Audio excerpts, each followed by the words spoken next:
하십니다. 그러나 그 백성들은 하나님을 멀리하며 우상을 섬기는 일에 더 관심을 두었습니다. 하나님의 은혜를 배반하는 행위를 순간순간 일삼았습니다. 자, 이런 배은 행위를 하는 그 선민들을 향하여서 그들이 이방 세력에 의해 멸망당하며 또한 복속될 것을 경고하고 있습니다. 한번 택한 선민을 향한 불변하신 하나님의 사랑에 근거하여 징계 이후에도 선민을 회복시키기 위하여 무조건적인 은혜를 베푸실 것을 또한 말씀을 하고 있습니다. 징계를 하되 그냥 아파하는 그들을 그냥 보내두는 것이 아니라 우리 하나님을 고치시고 또한 살리시며 그들을 하나님의 백성으로 세워갈 것을 말씀을 합니다. 참으로 이 말씀은 무조건적인 사랑이에요. 우리가 부모가 자녀를 사랑하는 것은 무조건적인 사랑입니다. 그런데 우리 자녀도 그렇지 않은 것 같아요. 우리가 부모님을 사랑하고 부모님을 공경하는 것은 물론 다들 그런 건 아니지만 오늘날 이 세상이 얼마나 험악하고 이 세상이 얼마나 물질 만능이 됐는지 만번시대로 인하여서 자녀가 부모를 사랑하는 것도 뭔가 목적을 두고 뭔가 이익을 위하여서 그렇게 부모를 사랑하는 것처럼 느껴지고 보여질 때가 얼마나 많은지 모릅니다. 그러나 우리 부모는 그렇지는 않죠. 우리 자녀를 사랑할 때 무조건적인 사랑입니다. 그래서 하나님께서 왜 우리에게 부모를 두셨는가? 그 하나님의 심정을 조금이나 이해할 수 있도록 그 부모의 사랑을 하나님 우리에게 부모에게 사랑을 주셨고 우리에게 보여주셨던 것을 우리는 조금 느낄 수가 있습니다. 자, 이러한 본문에서 특히 부각되는 것은 하나님의 부성입니다. 1절 말씀에 보면 한번 읽어봅시다. 이스라엘이 어렸을 때 내가 사랑하여 내 아들을 애굽에서 불러냈거늘. 하나님께서 초자연적인 능력으로 이스라엘을 애굽에서 구원하여 내신 출애굽에 관한 말씀이죠. 참으로 10가지 재앙은 하나님께서 초자연적인 능력을 베푸셨습니다. 자, 이를 여기서 언급하신 이유는 하나님께서 그들의 구원을 위하여 한량없는 큰 은혜를 베풀었음에도 불구하고 하나님을 배반한 북쪽 이스라엘 백성들의 죄악을 보다 선명하게 부각시키기 위해서였습니다. 자, 이러한 본절에는 이스라엘을 구원하신 하나님의 구원의 특징이 잘 나타나고 있으며 이스라엘을 향한 하나님의 구원 사역은 우리 믿음의 성도들의 구원 사역의 중대한 예표가 됩니다.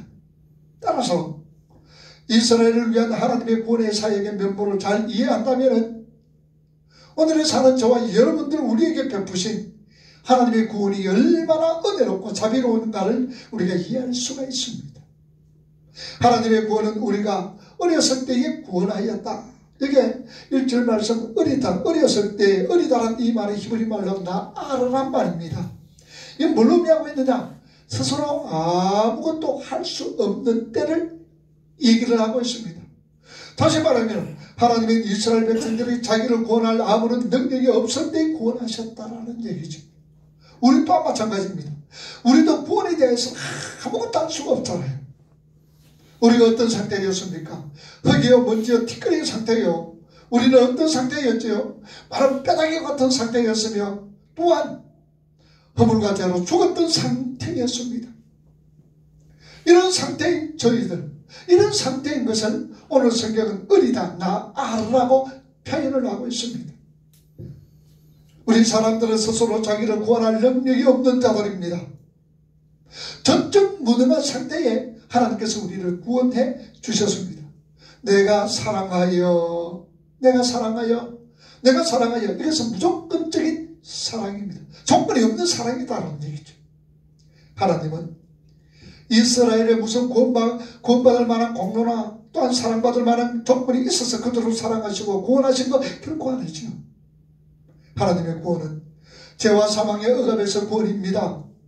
우리가 범죄하여 죄의 권세, 사망의 권세 아래에서 억압받으며 탄식하고 있을 때에 우리 하나님은 예수 그리스도를 이 땅에 보내셔서 저희의 결박을 끊으시고 사망의 자리에서 생명의 자리로 영생의 자리로 옮겨주셨습니다. 이게 구원이잖아요. 이스라엘 백성들이 아무것도 할 수가 없었습니다. 그냥 탄식할 수밖에 없었습니다. 탄식만 하는 거예요. 그런데 하나님께서 그들을 긍휼히 여기시고 갚아 그들에게 다가오셔서 그리고 10가지 재앙을 꼼짝 못하게 애굽 바로를 꼼짝 못하게 하고 이스라엘 백성들을 출애굽시켰습니다. 엑스도스. 그게 구원입니다. 구원을 상징하고 있는 거예요. 오늘 우리도 마찬가지예요. 로마서 5장 6절 보세요. 우리가 지금 연약할 때 기약대로 그리스도께서 경건하지 않은 자를 위하여 죽으셨도다. 그리스도께서 경건하지 않는 자들을 위하여 죽으셨더라. 저희의 결박을 끊으시고 사망의 자리에서 생명의 자리로 영생의 자리로 누구가 예수 그리스도께서 옮겨셨다라는 얘기죠. 또한 하나님의 구원은 영광을 위한 구원입니다. 하나님은 이스라엘 백성들에 대하여서 뭐라고 그랬습니까? 내 아들이라, 내 아들이라고 말씀을 하고 있습니다. 내 아들을 애굽에서 바로를 향하여서 또한 이스라엘을 내 아들이라고, 내 장자라고 하나님은 말씀하셨습니다. 하나님의 아들이란, 아이고, 그러면 딸은 뭐냐? 이 자녀라는 얘기죠. 하나님의 자녀란 지극히 영광스러운 칭호입니다. 하나님의 아들이란 지극히 영광스러운 칭호요. 우리 믿음의 성도들은 하나님의 아들로서 딸로서 영광스러운 존재라는 말씀입니다. 그래서 하나님은요, 예수 그리스도의 언약의 피를 통하여서 우리를 당신의 아들, 당신의 자녀로 삼아 주셨습니다. 로마서 8장 15절 보세요. 너희는 다시 무서워하는 종의 영을 받지 아니하고 양자의 영을 받았으므로 우리가 아빠 아버지라고 부르짖느니라. 양자의 영을 받았기 때문에 우리가 아빠 아버지라 하나님을 그렇게 부르는 거예요. 그래야 예수 그리스도와 함께 천국에 들어가 왕노릇하며 영원한 영광을 누리게 될 것이다 라는 것을 우리에게 말씀하고 있습니다. 오늘 저와 여러분들, 우리가 받은 구원은요, 기대할 수 없는 은혜로운 구원이며 상상을 초월하는 놀라운 구원입니다. 이런 놀라운 구원을 받은 사람은 그러면 어떻게 살아야 하느냐? 은혜에 감사하며 은혜에 감격하면서 살아야 되지요. 세상의 환경을 보고 나에게 주어진 여건을 바라보면서 내 몸 상태를 바라보면서 건강하고 세상같이 주어질 때만 감사하고 기뻐하는 것이 아니라 우리는 어떤 상황이라도 내 상황이 또 내 위치가 내 존재가 어떤 자였다라는 것을 알게 될 때에 건강하든지 건강하지 못하든지 많이 가졌든지 많이 가지지 못했든지 우리는 하나님의 그 크신 사랑에 감사하며 찬양할 수가 있으며 예수 그리스도의 십자가 그 은혜를 내어 하나님께서 우리에게 맡겨주신 귀한 일들, 그 일이 뭐예요? 예수 잘 믿는 거예요. 예수 잘 믿는 거. 그것이 뭡니까? 내가 하나님의 백성으로 지어져가며 예수 잘 믿는 사람은 삶으로 힘으로 하나님 나라를 확장하는데 우리가 도구가 되어 사용되어져야 된다는 말씀입니다. 아멘. 우리 그렇게 살아가야 돼요. 그렇게 살아가야 할 운명이요 팔자라는 얘기입니다. 우리는 내 멋대로 살아갈 수가 없어요. 2절 말씀 봅시다. 선지자들이 그들을 부를수록 그들은 점점 멀리하고 바알에게 제사하며 아로새긴 우상 앞에서 분향하였느니라. 자, 이스라엘 백성들이요, 구원하신 하나님의 은혜를 어떻게 배신하였는가를 말씀하고 있습니다. 저들은 선지자들이 부르면 부를수록 점점 하나님을 뭐 했습니까? 가까이 했어요? 멀리 했어요? 멀리 하였고 오히려 우상을 숭배했더라라고 말씀을 합니다. 본절에서 이스라엘 폐역함의 극치를 우리가 볼 수가 있으며 동시에 그들이 우상 숭배를 하는 악한 길로 갈 수밖에 없었던 이유를 발견하게 되는데 하나님께서 부르면 부를수록 어때요? 반항하는 거예요. 반항하며 하나님으로부터 점점 더 멀어져 갔기 때문입니다. 그러니 하나님을 멀리하니까 자연적으로 누가 가까워져요? 세상과 가까워지는 거예요. 세상과 가까워지고 세상 우상과 가까워진다는 사실입니다. 물론 우리는 우상 숭배는 잘 없습니다. 그런데 우리는 하나님을 멀리하면 자연적으로 하나님이 멀리하면 세상을 가까이 하는 거예요. 그 세상 자체가 우상인 거예요. 우리가 꼭 뭐 형상을 만들어 놔는 거, 거기에서 절을 하고 거기에서 몇 배, 3,000배, 이런 거 한다고 우상 섬기는 거 아니에요. 하나님을 가까이 하지 않는 그 상태가 뭐 상태라고? 우상 숭배하는 상태, 우상 섬기는 상태라는 것을 우리는 알아야 된다는 사실입니다. 여러분들, 사람은요, 하나님으로부터 멀어져가면 갈수록 선을 행할 능력이 상실되고 악으로 치우치게 됩니다. 물론 세상적으로 보면 선인과 악인은 도덕적으로 윤리적으로 법적인 테두리 안에서 이를 잘 이행하는 자들을 우리가 지칭합니다. 그래서 저 사람은 선하다, 도덕적으로 윤리적으로 법을 잘 지키면 저 사람은 선하다 그래요. 이 선은요, 덕성이나 인성에 관한 교육과 훈련으로 형성되는 것처럼 보여집니다. 정죄를 받은 사람들은 도덕적으로 법적으로 왜? 법을 무시하면 다 빠들어가거든. 윤리적으로 또 도덕적으로 무시한다면은 너에게 불이익이 다가오는 거예요. 그걸 좀 지키는 겁니다. 그걸 잘 지키니까 사람은 아이고 저 사람 도덕적이다, 아이고 윤리적이다, 참 저 사람 좋다, 선하다라고 평가를 합니다. 그러나 하나님께서는요, 선과 악은요, 하나님께로부터 멀리 있는 사람은 아무리 도덕적이고 윤리적으로 훌륭한 삶을 산다 해도 선인이 될 수가 없습니다. 하나님을 멀리하는 자들은 이 세상에서 존재하는 최고의 선은요, 하나님을 알고 섬김의 말씀에 순종하는 자가 최고의 선입니다.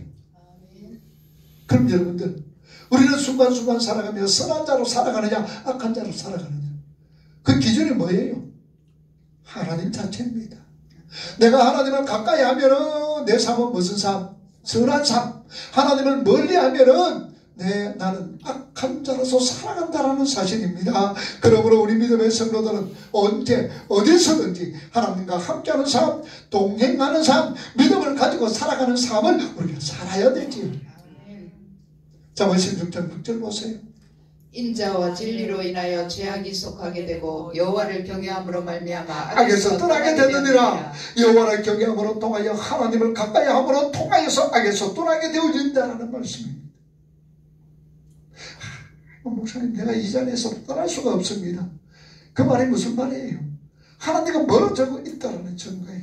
여러분 하나님과 가까워져요. 그러면 하나님 가까워지려면 어떻게 해야 돼요? 하나님을 가까이 해라. 그것이 너희에게 복이라는 얘기예요. 하나님을 가까이 하는 게 뭡니까? 예수 잘 믿는 거 아니에요? 내가 하나님의 백성으로 잘 지어져가고 삶과 입으로 하나님 나라 확장하는 데 귀한 도구가 되며 주시는 그 건강도 재능도 물질도 흘러 잘 보내면은 잘 사는 하나님 앞에 쏠린 거예요. 바로 그게. 자, 우리 3절과 4절 한번 읽어봅시다. 그러나 내가 에브라임에게 걸음을 가르치고 내 팔로 안았음에도 내가 그들을 고치는 줄을 그들은 알지 못하였도다. 내가 사랑의 줄로 사랑의 줄로 그들을 이끌었고 그들에게 대하여 그 목에서 멍에를 벗기는 자같이 되었으며 그들 앞에 먹을 것을 두었노라. 자, 오늘 이 말씀은요, 하나님께서 애굽에서 구원하신 이스라엘 백성들에게 그들의 광야 생활 동안 베푸신 은혜를 회상하는 내용이지요. 에브라임은 북이스라엘의 대표 지파입니다. 에브라임은 북이스라엘의 첫 번째 왕 여로보암이 에브라임 지파입니다. 그러나 또 전체적인 이스라엘을 지칭할 때 에브라임이라고 사용을 합니다. 본문을 통하여서 하나님께서 이스라엘 백성들에게 베푸신 은혜로 말씀하신 것은 5가지예요. 첫째가 무엇이냐? 그들의 걸음을 가르치셨더라 그래요. 그들의 걸음을 가르치셨더라. 여러분, 걸음을 누가 가르쳐요? 우리 자녀들의 걸음을 누가 가르쳐요? 엄마들이, 아빠들이, 우리 가족들이, 부모들이 걸음을 가르치는 거예요. 이 뭘 의미하고 있느냐? 그들의 걸음을 가르치셨더라라는 이 말은 그들의 갈 길을 내가 인도해 주었더라 라는 말씀입니다. 무엇으로? 그러니까 불기둥으로 이스라엘 백성들의 그들의 길을 하나님이 인도해 주셨더라라는 말씀이에요. 그리고 율법을 주어서 그들에게 613가지의 율법을 주어 그들의 행할 길을 가르쳤다라는 의미에서 그들의 걸음을 가르치셨다라는 얘기예요. 그리고 둘째로 당신의 팔로 그들을 안으셨더라. 신명기 1장 31절 보세요. 광야에서도 너희가 당하였거니와 사람이 자기 아들을 안는 것 같이 너희 하나님 여호와께서 너희가 걸어온 길에서 너희를 안으사 이곳까지 이르게 하셨느니라. 여기 안았다는 말이 무슨 말일까? 우리가 잘 아는 히브리 헬라어 말, 히브리 말은 뭐예요? 안았더라 라하펴라는 얘기예요. 하나님이 안아줬다는 보호를 의미하고 있어요. 그리고 선제는 고치셨더라 그래요. 출애굽기 15장 26절 봤어요. 이르시되 너희가 너희 하나님 나 여호와의 말을 들어 순종하고 내가 보기에 의를 행하며 내 계명의 길을 기울이며 내 모든 규례를 지키며 내가 애굽 사람에게 내린 모든 질병 하나라도 너희에게 내리지 아니하리니 나는 너희를 치료하는 여호와이니라. 나는 너희들을 치료하는 여호와니라. 육신의 질병도 치료하시고 우리 영혼의 질병도 치료하시고 우리 마음에 상처받았던 자들도 하나님은 치료하십니다. 뱀에게 물린 자도 치료하십니다. 마라의 선물도 고치십니다. 하나님은 고치시는 하나님이신 거예요. 못 고치는 거 아무것도 없어요. 물론 여러분들 육신으로 육신의 질병 과학적으로도 고치지 못하는 어떤 부분들도 있지만 그것도 하나님은 그렇게 중요하게 이긴 건 아니에요. 그것도 하나님의 손길로서 고치는 것도 뭐 순간에 고쳐버리죠. 그것도 다 하나님의 그 뜻 가운데 있는 거예요. 어쨌든 우리는 하나님께서 고치시는 하나님이시다라는 사실을 알아야 돼요. 그리고 넷째는 뭐냐? 사랑의 줄로 이끌고 명예로 하지 않으셨다라고 얘기합니다. 하나님이 이스라엘 백성을 억압하지 않는 사랑으로 이끄셨다라는 얘기예요. 사랑으로. 그래서 여러분들 뭐든지 우리가 하고 싶은 일이 있으면 애들도 그렇잖아요. 공부하고 싶은 마음이 있는데 부모가 공부해라 하면 막 공부하기 싫은가. 하고 싶은 일이 이렇게 하려고 그러는데 이것 좀 해라 그러면 별로 안 좋아요. 내 스스로 하는 거. 뭐냐? 사랑으로 내 스스로 할 때 그게 효과적이고 그게 일에 보람이 있는 거예요. 하나님은요 사랑의 줄로 이끌고 멍에를 하지 않았다. 하나님은 억압하지 않고 사랑으로 이끄셨다라는 얘기예요. 그리고 다섯 번째는 뭐냐? 먹을 것 주었다라는 얘기예요. 하나님 만나주셨죠. 이스라엘 백성들에게 출애굽기 16장 31절에 보면은 하나님이 만나주신 거예요. 뭐라 그랬어요? 그 만나가 어떤 양반? 출애굽기 16장 31절 그 만나가 어떤 만나에서 꿀설동 가자라고 얘기했죠. 얼마나 맛있는지 모릅니다. 이렇게 하나님께서 이스라엘 백성들을 애굽에서 구원하시기 위하였어요. 그리고 내신 다음에 그를 스스로 알아서 광야를 헤치게 나간 것이 아니었습니다. 출애굽 후에 광야 40년 생활 동안 친히 그들을 인도하시고 보호하시며 고쳐주셨으며 사랑의 줄로 이끌어 젖과 꿀이 흐르는 땅에 이르게 하셨으며 먹을 거가 물을 여러분들 공급해 주셨습니다. 자, 이스라엘 백성들이 얼마나 출애굽했다 그랬어요. 출애굽 인구가 대구 인구만 하다 그랬죠. 저. 대구 인구가 하루에 먹을 것 같으면 얼마나 많이 먹겠어요. 여러분 상상해 보셨어요? 대구 인구가 마실 물, 인구들이 마실 물도 한번 생각해 보세요. 그 광야에서 풀한폭이 잘 자라지 않는 또 샘도 없는 물도 제대로 마실 수 없는 물도 없는 그런 곳에서 하나님은 대구 인구만 먹고 그러세요. 거기에는 가축도 있을 것이고요. 엄청난 것 아니에요. 마시게 하셨고 먹였었다는 얘기예요. 대단하신 분이십니다. 만일 이런 하나님의 보살핌이 없더라면 이스라엘 백성들은 광야에서 한 사람도 가나안 땅에 들어갈 수가 없이 광야에서 다 죽었을 겁니다. 그런데 이스라엘은 이런 하나님의 은혜를 잊어버리고 알지 못했기에 죄를 범하고 악을 고집하며 살았던 겁니다. 우리 또한 그렇죠. 우리는 하나님의 은혜를 압니다. 예수 그리스도의 십자가의 은혜, 하나님의 사랑을 압니다. 알면서도 하나님을 가까이 못할 때가 얼마나 많이 있느냐 그런 말입니다. 하나님을 멀리하는 것이 바로 세상을 가까이 하는 것이요 우상을 섬기는 거라 그랬죠. 이처럼 이스라엘 백성들은 우상에게 달려가 풍요와 번영을 위하여 그들 앞에 기도하고 뛰놀며 술에 취하는 등 온갖 가증한 일들을 다 행하였습니다. 우리는 어떻습니까? 하나님께서 우리를 구원하시면서 또 지금도 우리에게 얼마나 큰 은혜를 베푸고 계십니까? 지극한 정성으로 돌보시고 인도하고 계십니다. 충만한 은혜를 채워주셨는지 우리가 이것 알지 못한다면 깨닫지 못한다면 우리 또한 어처구니 없는 일 폐역을 최악의 이 일들을 우리가 할 수밖에 없다는 사실입니다. 하나님을 버리고 현실적인 풍요와 번영을 위하여서 수단과 방법을 가리지 않는 세상 사람들처럼 우리도 그렇게 살고 내 자신의 유익을 취하여서 세상의 어떤 수단과 방법 가리지 않고 자신의 유익만 챙기는 사람으로 살게 될 겁니다. 어떤 자가 하나님의 그 사랑과 예수 그리스도의 은혜를 잊어버린 자는 이렇게 살아갈 수밖에 없다는 사실이죠. 하나님께서 우리를 향하여 소리쳐 부르셔도 외면하고 제약된 일을 향하여서 달려가게 될 겁니다. 우리 성도는요, 하나님께서 우리에게 얼마나 크고 자유로운 은혜를 베푸셨는지를 늘 기억하셔야 돼요. 한반적으로 뜰 때마다 하나님 사랑합니다. 감사합니다. 은혜에 감사합니다. 이것도 감사합니다. 저것도 감사합니다. 하나님 이런 환경도 감사합니다. 저런 환경도 감사합니다. 여러분 감사. 하나님 은혜를 깨달아서 저는 요새 더 감사가 더 나온 거. 얼마나 감사한지 모릅니다. 이거 우리가 늘 기억하자 그 말입니다.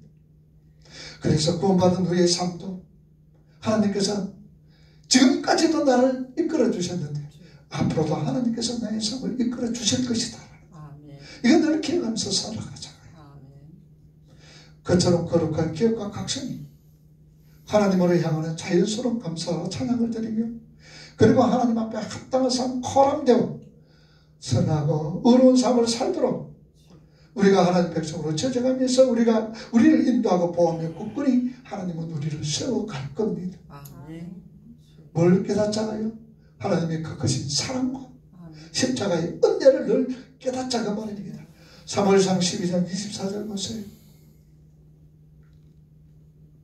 너희는 여호와께서 너희를 위하여 행하신 그 큰 일을 생각하여 오직 그를 경외하며 너희의 마음을 다하여 진실이 섬기라. 하나님께서 우리 자신들을 위하여 행하신 그 큰 일을 마음에 생각하며 오직 하나님을 경외하며 우리의 마음을 다하여 진실이 섬기라. 마음을 다하여서 진실이 섬기는 게 뭐예요? 우리가 할 수 있는 게 예배지요. 예배입니다. 예배요. 또 우리가 할 수 있는 게 뭐예요?